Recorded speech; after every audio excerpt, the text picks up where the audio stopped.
Hey guys, we finally got our Stage 5 Elka shocks. I just wanted to go over a few of the key features of these shocks and then go through some basic setup and adjustments that they have. So first off, these are the fronts. We got a dual rate spring here and the heavy overload spring. So the first couple inches of suspension travel, this is the spring being activated and progressively goes into the heavy spring, give you a nice plush ride. Also, these shocks, they have an internal bypass. So again, the first couple inches of suspension travel, you'll have a nice plush ride. And as the shaft moves further up, the bypass valves internally are sealed off and the shaft will reduce bottoming out and become firmer. So that's with the stage 3s, 4s and 5s, you get that internal bypass. We have a low speed compression adjustment, a high speed compression adjustment, and then rebound control. So first thing you want to do when you're setting up your shocks, install them on the vehicle and set your ride height. So in my case, we got a 19 Defender that comes with, I believe it's 13 inches of ground clearance. And we're running 34s, so overall the tires are 7 inches larger than factory, which puts you up to 16.5 inches of ground clearance. So you'll loosen off that retaining screw there, and then you can thread the collar up or down to get to your 16 inches or your desired ride height. Now you should do this with about 80% of your standard load and passengers in the vehicle, depending on how you ride.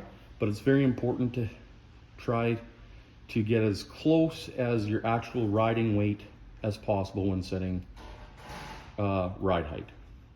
So the next thing you want to do is adjust the high speed compression. That's the black knob here. And so right now it's all the way stiff, and you would rotate it counterclockwise.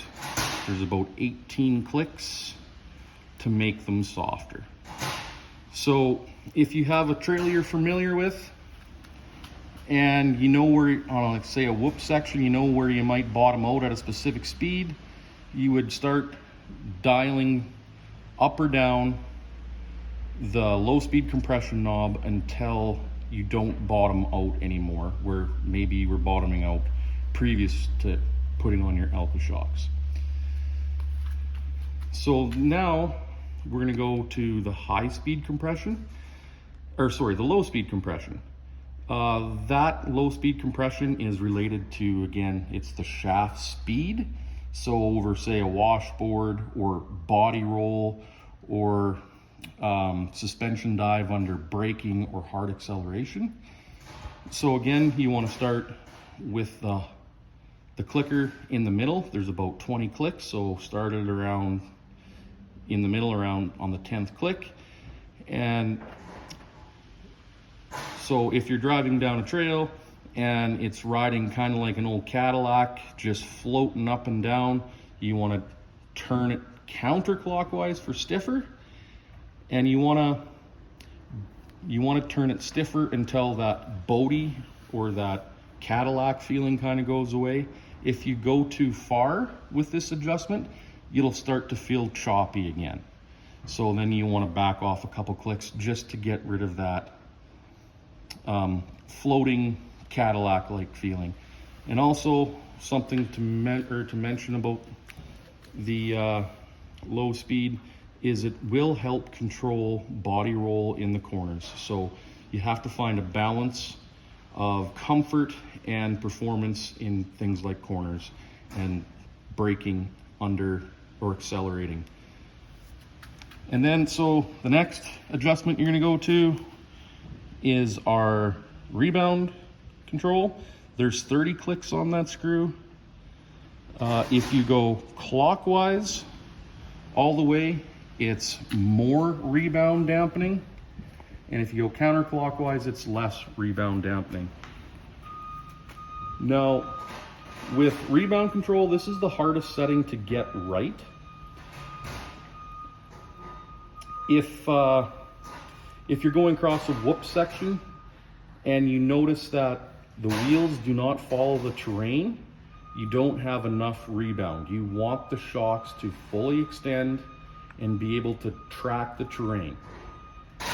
If the wheels do not touch the bottom of that whoop, you run into a condition called packing, and that can give you a bucking in the rear because the rear tire doesn't follow the terrain and hits the next whoop and then kicks you back and up in the air.